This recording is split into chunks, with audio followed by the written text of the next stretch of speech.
Hi welcome back to tasty treasures by Rohini. ഞാൻ ഇന്നിവിടെ ചെറുപയർ വെച്ചിട്ടുള്ള ഒരു നല്ല നാടൻ തോരൻ്റെ റെസിപ്പിയാണ് കേട്ടോ നിങ്ങൾക്ക് വേണ്ടി ഷെയർ ചെയ്യാൻ പോകുന്നത്.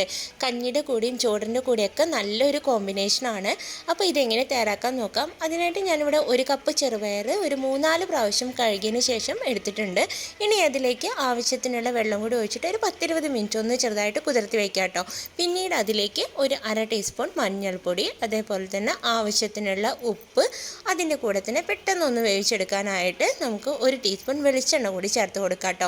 വെളിച്ചെണ്ണ കുറച്ച് കട്ടയായി തണുപ്പുള്ളത് കൊണ്ടാണ്, അപ്പോൾ 1 ടീസ്പൂണേ എടുത്തിട്ടുള്ളൂ. അതും കൂടി ചേർത്ത് വേവിച്ചെടുക്കുന്ന സമയം കൊണ്ട് ഒരു 8-10 ചെറിയ ഉള്ളി നമുക്കൊന്ന് ചതച്ചെടുക്കണം. അതിൻ്റെ കൂടെ തന്നെ ഒരു അല്ലി വെളുത്തുള്ളി.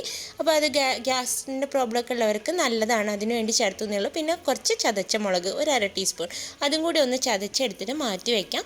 പിന്നെ ഒരു പാനിൽ ഒരു 3 ടേബിൾ സ്പൂൺ വെളിച്ചെണ്ണ ചൂടാക്കിയതിന് ശേഷം അതിലേക്ക് 1/2 ടീസ്പൂൺ കടുക് ചേർത്ത് കൊടുക്കാം. കടുക് നന്നായിട്ട് പൊട്ടി വരുന്ന സമയത്ത് നമ്മൾ നേരത്തെ ചതച്ച് വെച്ചിരിക്കുന്ന ആ ചെറിയ ഉള്ളിയും വെളുത്തുള്ളിയുടെ അല്ലിയും അതുപോലെ തന്നെ ചതച്ച മുളകും കൂടിയും ചേർത്തിട്ട് നന്നായിട്ടൊന്ന് വഴറ്റിയെടുക്കണം. അതിന് കൂടെ കുറച്ച് ഫ്രഷ് ആയിട്ടുള്ള കറിവേപ്പില കൂടി ഇട്ട് കൊടുക്കാം കേട്ടോ.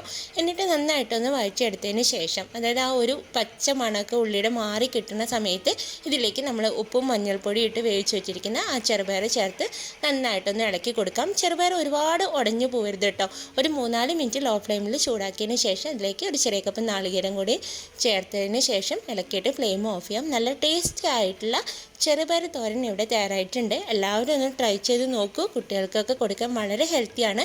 അപ്പോൾ ഉണ്ടാക്കി നോക്കിയിട്ട് നിങ്ങളുടെ അഭിപ്രായങ്ങളൊക്കെ ഒന്ന് കമൻറ്റ് ബോക്സിലൂടെ അറിയിക്കണം. അതേപോലെ തന്നെ വീഡിയോ ആദ്യമായിട്ടാണ് കാണുന്നതെങ്കിൽ ചാനൽ സബ്സ്ക്രൈബ് ചെയ്യാനും വീഡിയോ ഇഷ്ടമായി ലൈക്ക് ചെയ്യാനും ഷെയർ ചെയ്യാനും മറക്കരുത് കേട്ടോ. അപ്പോൾ നമുക്ക് വീണ്ടും കാണാം. താങ്ക്